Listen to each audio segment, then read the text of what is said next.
Welcome to the Baseball Insiders Prospect Show. Tuesday at noon here. I'm Adam Weinrib, joined as always by Fansided MLB staff writer Eric Cole, talking you through the most impressive tools we have seen in the minors so far, featuring the five-tool king of them all, plus risers and fallers from the last week of action and responses to your questions.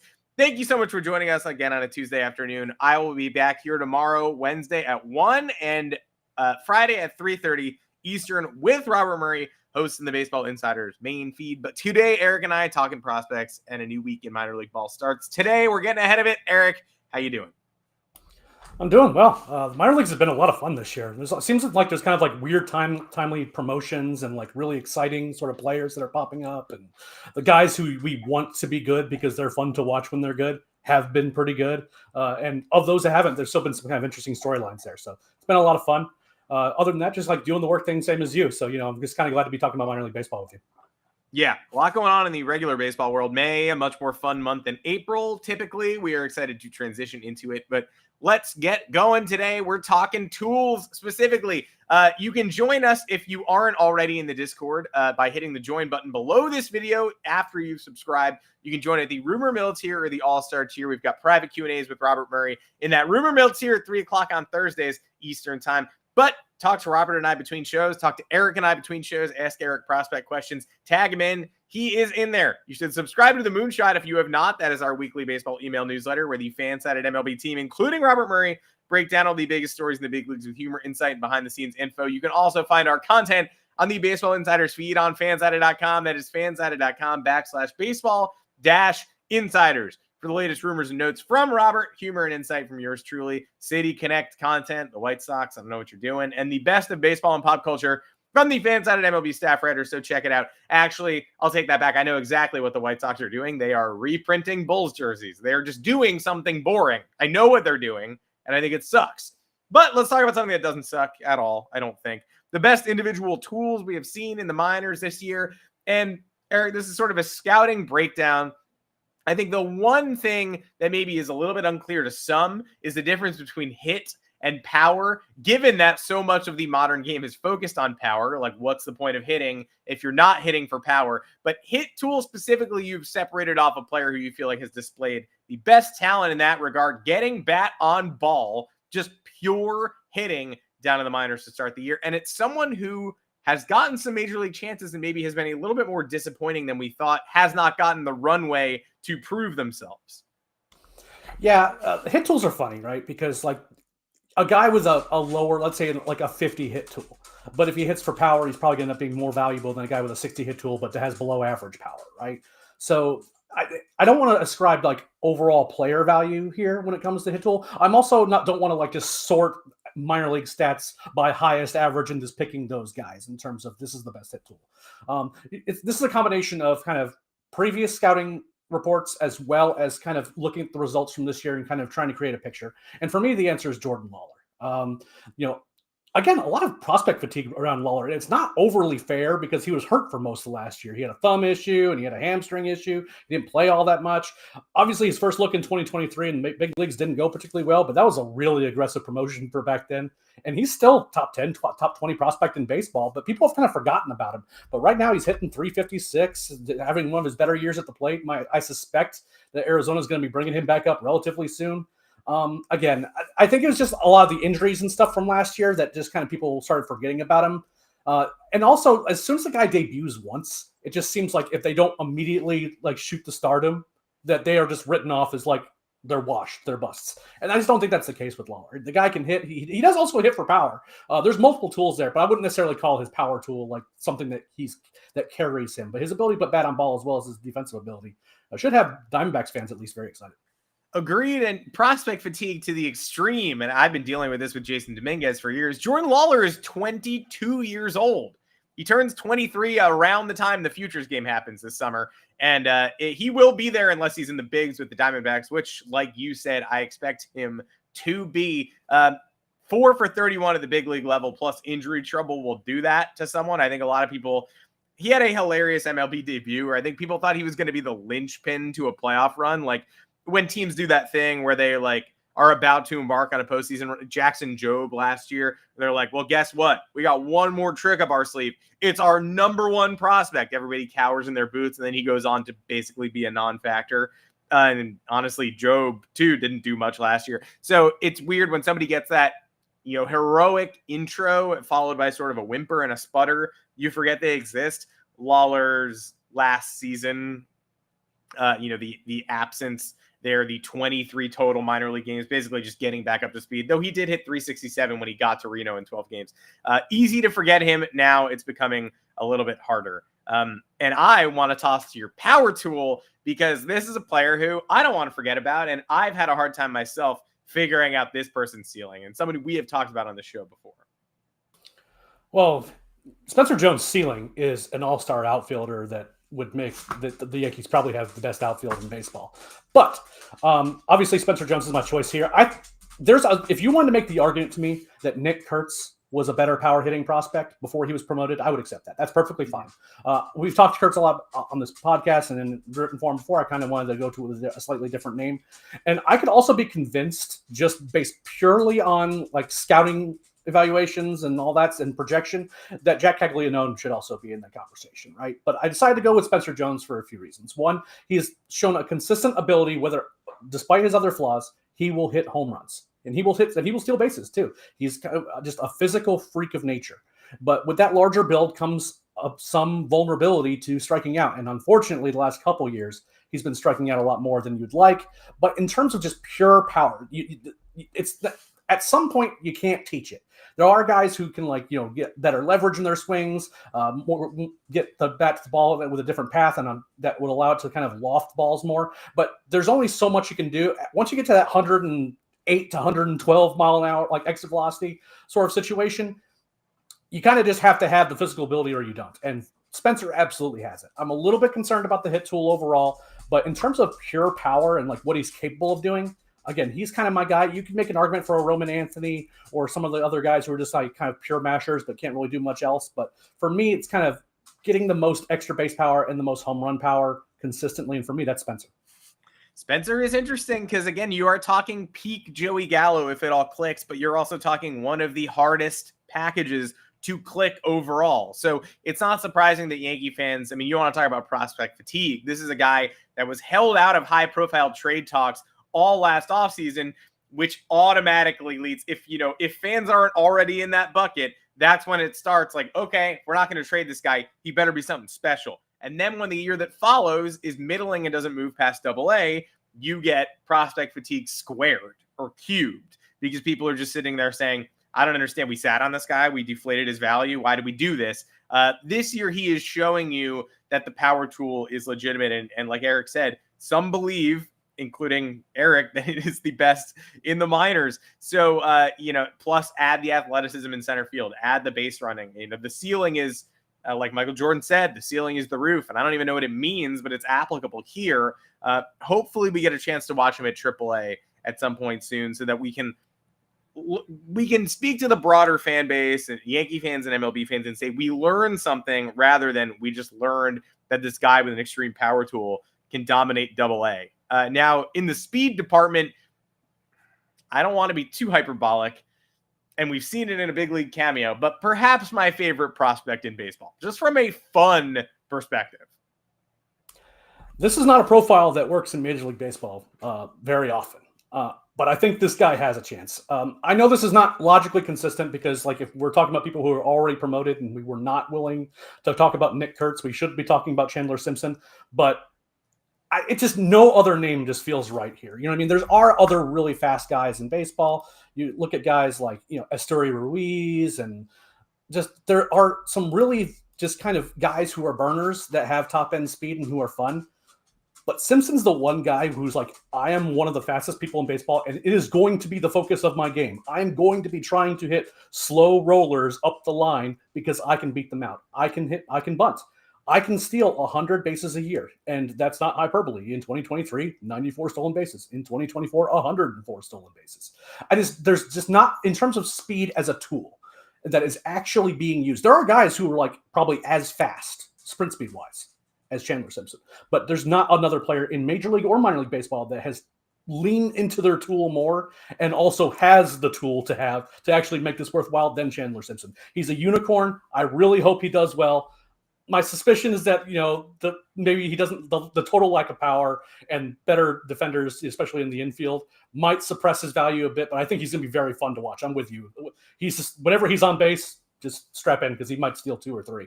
We have seen it defensively and offensively early. We've seen the best of Chandler Simpson, and I'd love to continue to see it. I'm also going to just throw out an absurd name because often we talk about future projections and major league readiness. We maybe don't give as much attention as we should to just guys who are doing eye-popping things in the minors, and who knows what it means moving forward, but it's just absurd to comprehend. Jordan Sprinkle, 24-year-old shortstop, single A for the White Sox right now, down at Kannapolis. 50 at-bats. And by the way, this is a guy who has never hit above 232 in a full season before. Hit 207 last year. 16 games, 50 at-bats, hitting 420. He's 21 for 50, and he has stolen 20 bases already. He's been caught 3 times. Last year, 27 bags and 5 caught stealing. So it's not like he's a guy who averages 80, 90, 100 like Chandler Simpson. But this year, again, 20 in a month. So let's extrapolate that. Let's see if we can get this guy closer to 100. I don't know what's going on. I don't know what's with the 420 average. I don't know if something got unlocked or if we're just seeing one of those Dallas McPherson seasons down to the minors. But wow. So shout out to Jordan Sprinkle, 24 years old in the White Sox system. And if there's one system you want to be in with opportunities at the big league level, it is the Chicago White Sox. So we will see where that goes. You want to stick in the same farm for your best defensive tool. Yeah, we talked about this a little bit on the last podcast, in terms of Carson Williams. I personally think that in terms of known information and tape and what scouts have been saying is that he is the best defender in baseball. Defense is really tricky because arm is sometimes treated as a separate tool, and arm is a really kind of a big part of defense, particularly at certain positions like third base, shortstop, outfield, things like that. Whereas, but again, comparing apples to oranges, like a really good defending catcher versus a really good defending outfielder or shortstop, they're doing very different things. But you will not find many people who won't say that Carson Williams has a really good chance of being a Gold Glove defender at shortstop from day one. And if that is the metric that we are using in terms, and again, Gold Glove, obviously, Nick Markakis won a Gold Glove. That doesn't mean it's necessarily true. But at the same time, in terms of that defensive ability, as again in the minor leagues, that is not impeachable. He has a great arm, which kind of bails him out. This is a guy that, again, with those quick actions, lateral movement, gets to balls that he shouldn't. This is a guy that could look like, if everything clicks right, a prime Andrelton Simmons. And that is not something that we I don't, as a Braves person who saw what he could do on a day-to-day basis, that's not a comparison that I throw around lightly. But he has that long build, that really strong arm, and that defensive ability to get there. Now, the problem is that he isn't hitting very well at all this year. If he doesn't hit enough, then he might end up being forced into kind of a bench role, which would be really unfortunate. I suspect that we're just he's in a little bit of a slump because he's hit better than this than previously in the minor leagues. But in terms of defense, I mean, he's like the best sure thing package. Are there guys with more physical ability? Probably. But again, you kind of start doing a lot of projection at that point is what you think they could be. But where they are right now, for me, it's Carson. And when you combine the 5 tools, there was only one name that felt appropriate for us to use here. I gave you a pitch, and your response said it all. You just said, yep, because I don't think there's anybody else in the minors at any level who right now fits the description quite as well as Connor Griffin. Yeah, I genuinely have grown to hate people being called, or players being called 5-tool players, because it's almost always a lie. You know what I mean? In that, one or two of their tools is average, so then that as a result, he's a 5-tool player because the other ones are above average or whatever. No, you want 5+ tools if you want to be a 5-tool player. You want to be good at everything, not doesn't hurt themselves running down the first baseline. They want to be beating out infield hits. Not just hitting wall scrapers and hitting 5 home runs a year to get that 30 power as opposed to 20. You want guys who can hit for plus power. And in Connor Griffin's case, there's just nothing I can think of that he's not good at. I considered him for top power in the minor leagues. I considered him for this one of the speedier guys. He's a really good defender, albeit very young, so we don't have a large sample size, and I just haven't seen him enough to say, he's one of the best defenders in the minor leagues. The only thing I didn't consider him for straight away is hit tool, but he's been fine. It's just, when you're talking about a hit tool, you want to see a guy hitting 350. He's hitting like 280 or something like that. But he hits for power. He can absolutely fly. If you run on him when he's in the outfield, you have made a poor life choice. And he just has all those physical gifts that just allow him to run all over the place. The only question is, how good is the hit tool going to be? If it's average, he's still probably a big league regular, just not as an exciting one. One that would probably be disappointing. Above average, sometimes all-star. If it's a plus hit tool, this is a guy who could be a top 5 player in baseball. And I have no problems with saying that whatsoever. Now, a lot has to go right. He's still young. I mean, he could come out next year and strike out 200 times, and then that's bad. But in terms of pure raw talent and a guy who can physically seems like he can do it all, it's Connor Griffin for me. I would like to see this man in Altoona sooner rather than later. I don't know if we'll get it. Maybe September. Maybe give me a week. That's very selfish, right? Like, because you just want him a little bit closer, right? Yeah, absolutely. Yeah. Okay, cool. Make sure it's clear. Yep. Yeah, no, it's beyond selfish. And look, it's not like I live close to Altoona, but I'm just saying, comparatively speaking, look, he should develop at his own pace, but if he wants to play in Altoona, it would be much appreciated. Those are our favorite tools we have seen this year. Weigh in the comments if there is someone that you think we should have mentioned that we did not, or let us know in a review. Review us on YouTube or on any and all podcast platforms. Tell us who you want to hear us talk about. We'll bring them into the next episode. There are more tools to go around. And for now, Eric, I'm going to throw it to you to talk about the risers and fallers from last week.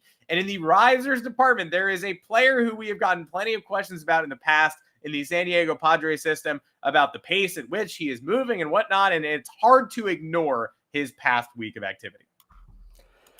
Yeah, this was a fun week for risers and followers. It just kind of felt like the week before. There was a couple standout performances, but there wasn't a whole lot going on. But with risers, the first one I'm going to mention before we get to the Padres player is Marcelo Mayer. Had a really good week last week. Overall, I believe, I'm just going to check really quick. He ended up going 9 for 20, 3 home runs, scored 7 times, a bunch of base hits, drove in 12 runs. Probably his best week of the year and possibly of his minor league career in terms of just raw numbers. Just looked really good after what was kind of a so-so start to his season. After that, we have Leo DeVries from the Padres. They have moved him very quickly, and there has been certainly times where it's looked challenging for him to keep up with the pace of the promotions that they've been having on him. But he's still a teenager, and last week he hit 350, 391, 900, and hit 2 home runs, 2 triples, stole a base. Again, this kid's kind of one of those freak of nature types too, and I wouldn't be shocked if he ends up being kind of in that 5-tool conversation. I have a little bit of question about whether or not the actual speed is going to be there to kind of be there, but at the same time, we love Leo DeVries. He's very talented. I just kind of hope they don't rush him too fast. A couple of names that you may not know. One is Tim Elko from the White Sox. Again, lots of opportunities there with Chicago, and if you hit really well, you're going to be kind of in some conversations. He has 9 home runs this year, and he hit 5 of them last week. 8 RBIs, over 1,000 slugging. Again, he's a first base only sort of guy, but he is also a guy that could be a lot of fun to keep an eye on as kind of a name that maybe isn't on a lot of prospect folks' radar, or at least not talked about enough. But when he comes up, his sole mission is just going to be to hit home runs. Probably like a 2.5 outcome guy. He'll either strike out, hit a home run, or occasionally draw a walk. He's not really a guy who's going to get pitched around too much. But it was a fun story. The last riser I have is Jonah Tong from the Mets. Again, the Mets system is a little bit dry at the moment. You have Brendan Sproat at the top, and I'll talk about him a little bit more later. But Tong is a guy that probably needs to be talked about a little bit more. He made 2 starts last week, went a little over 4 innings in both, gave up 1 earned run total, 4 walks. That's fine. Of the 25 outs he recorded, 19 of them were via strikeout. This is a guy who looks like Tim Lincecum when he's delivering the ball. It's a really over-the-top delivery. It's not 100. It's not 98, 100 miles an hour. It's 91, 94, but the release point is so weird. The delivery is really deceptive, and he gets a lot of extension that the ball just lives at the top of the zone and carries quite a bit. And then he has like a hammer curveball that he goes with it that tunnels really well with it. So it's either going to be like shooting up at your eyes or diving into the dirt, and you won't know where it is until halfway there. So when you have that going for you, that's an exciting profile to me. And those are kind of the 4 risers that I had. Yeah, and there is a lot to like, and especially I am obviously inclined to say, hey, we should watch these guys on teams like Elko on Chicago or Nick Kurtz in Sacramento. Like clear opportunity. How much does the team want to win now? What are they trying to balance? What are their dual ambitions? But like you said, plenty of runway. And when is Elko going to be hotter than he is right now? Why not just make a play and see what he can do at the big league level? You learn something at the very least. And hey, maybe he gets Jordan Lawler and we're talking about him again in 2027, or maybe he sticks now. What about the players who, and again, we're mostly sticking to big names here, who had tough last weeks, and you hinted that, hey, maybe the Mets system has one of each of these. Yeah, the first name was actually on our risers list last week, and that was Travis Bazzana. Travis Bazzana is a very good hitter. He was the number 1 overall pick. I'm not concerned about him in the slightest, but last week he only had 3 hits total. And as one of the better hitting prospects in baseball, sometimes you're going to have bad weeks, but it's going to stand out when you do. I'm not concerned about Bazzana at all. I still love the hit tool. I think he can do a lot of things for the Guardians relatively soon. I'm not sure if I'm on board with trying to promote him to, to the big leagues like this year, but maybe next year I could see it being a perfectly reasonable take to have, because I just don't think he's going to be overpowering the competition, but I think he's just going to perform everywhere he goes. The other 2 names, the first is Bryce Eldridge, and this one's not overly fair. How do I put this? He just came off a wrist injury, so I don't want to kill a guy for trying to come back from an injury and maybe not looking great. Mm-hmm. And in his first at-bat back, again, this is a wrist injury, so you could see some issues with some swings early on. He hit a home run in his first at-bat back. That's great. But then the rest of the week, he only played 4 games total, and he had 1 other hit the rest of the week. It makes me a little concerned that the wrist injury is still bothering him, and he can't really swing at full effort without feeling it, and that can be a problem over time. So the last name is Brendan Sproat, who I mentioned kind of when I was talking about Jonah Tong, and this is their best prospect. He is the best pitching prospect by a fairly wide margin, and I still like him, but he has often struck me as a guy who is greater than the sum of his parts pitcher, and if anything fails him, that he could get himself in trouble. He's not a guy who seems to be super overpowering to me. Instead, is just the kind of guy who knows how to pitch, has a lot of different pitches, and they're all pretty good.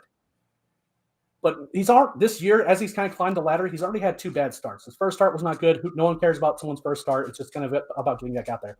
But his last start last week did not escape the 3rd inning, gave up 6 runs, only 1 strikeout. And for a guy who's supposed to be the ace of their minor league system, that's a little off-putting when you see it like that. Again, it's 1 outing. A guy, he could have just been sick that week or whatever, right? But in terms of his profile, he doesn't have overpowering stuff. So I wonder if the success he was finding earlier might not be present as he's climbing the minor league ladder, and that he could end up being. This could be a challenging year for him. I still think he ends up being a big league pitcher, but I don't think it's like a slam dunk. He's like the frontline guy for the Mets in a year. We are also moving into an era of prospect discourse where, if you don't have frontline stuff, it's going to be difficult to keep your name at the forefront of the conversation. It's a bummer to acknowledge, but the stuff has ticked up so spectacularly in so many corners and areas that you really have to distinguish yourself at every level to remain in the forefront of top 100 conversations if the stuff does not necessarily match the high watermark. And when it comes to Bryce Eldridge, currently still active, and we will have to monitor him this week. But it is that minor league thing. You even wrote a piece for us at Dodgers Way recently where we were talking about, a breakout Dodgers pitcher who's labeled a sleeper by Baseball America. And you noted, hey, by the way, though, he did that thing that happens sometimes at the minor league level where he has not made a start in weeks and no one knows what's going on with him. It's Jacob Bright out of Cal Poly. 3 2/3 shutout, 2 hits, 5 Ks, and that's a season right now. The 21-year-old is active down with the Rancho Cucamonga Quakes, but how active? Where is he? What's going on? So we'll watch Bryce Eldridge this week. Kudos, valiant fight through injury troubles, but who knows if he disappears for a little while to get that right. We see you in the comments. Ian Eskridge, free Tim Elko, of course. Shout out. Thank you for watching. We would like to free him as well. Why not free people who can contribute to the big league level, or at least you can learn information about whether or not they can. One question before we sign off. Showtime LA, is the power ever going to come for Jose DePaula, or will he always be this low line drive guy that hits for average? Now, DePaula definitely stuck in between someone we've now known about as a breakout candidate for 2 or 3 years as a teenage prospect, which again, prospect fatigue is always tough. It always sets in. If somebody is not a 35 homer Julio Rodriguez guy by now, we start to wonder if it'll ever come. But what kind of profile do you foresee for DePaula? Is there still a ceiling here, or are we looking at a very good prospect? He's a very good prospect, and I think that anyone who says otherwise is being a bit dishonest. But the power question is a fair one. For me, his ceiling is kind of a 15 to 20 home run guy. I think he still hits the ball hard. There are some approach things that he will kind of settle a bit to kind of just put the ball in play, and that kind of makes things a little bit more difficult in that regard. And he's not a guy that's like up there hacking, trying to hit a lot of home runs. Will I think he'll hit for more power? Yes, but it might be more gap power than home run power. He has the strength. It's not physically strong enough, but there's kind of like his approach to hitting and kind of his bat path specifically kind of lends itself to kind of more hitting for average, and that's fine. Honestly, the rest of the package is good enough that he doesn't need to be a plus power guy. If he's average, that seems perfectly fine and would be a great outcome for the Dodgers, frankly. Yeah, and they seem to be mining those great outcomes from all corners of their prospect landscape. Thank you for the question, Showtime LA. Thanks for joining us, everyone, today on the Baseball Insiders Prospect Show. Again, every Tuesday at noon, we like to blend expert opinions from our guests. We like to get players on board. Eric and I are going to be here every Tuesday chatting, talking about the hot and not from the past week, as well as a unique angle and some fun stuff, again, that you might have just missed if you're not watching the minors every day. So we are here for you. Bring your questions. We'll be happy to answer them. Hit subscribe. If you haven't joined us in the Discord, hit the join button below the video. If you're on an audio feed on your favorite podcast platform, welcome. The audio feed goes up as well. We love getting listeners, viewers, whatever you may be. We want you to be on board and on board early as the season goes on. Eric, another fun one today, and we will be back next Tuesday at noon. Absolutely. Free Tim Elko. That is the message you should take away from this podcast. Yeah. Free Tim Elko, free your favorite prospects. Until next time, we will see you on the Baseball Insider Show, on the Baseball Insider Prospect Show right here on the YouTube channel and all podcast platforms. Until next Tuesday, take care, everybody.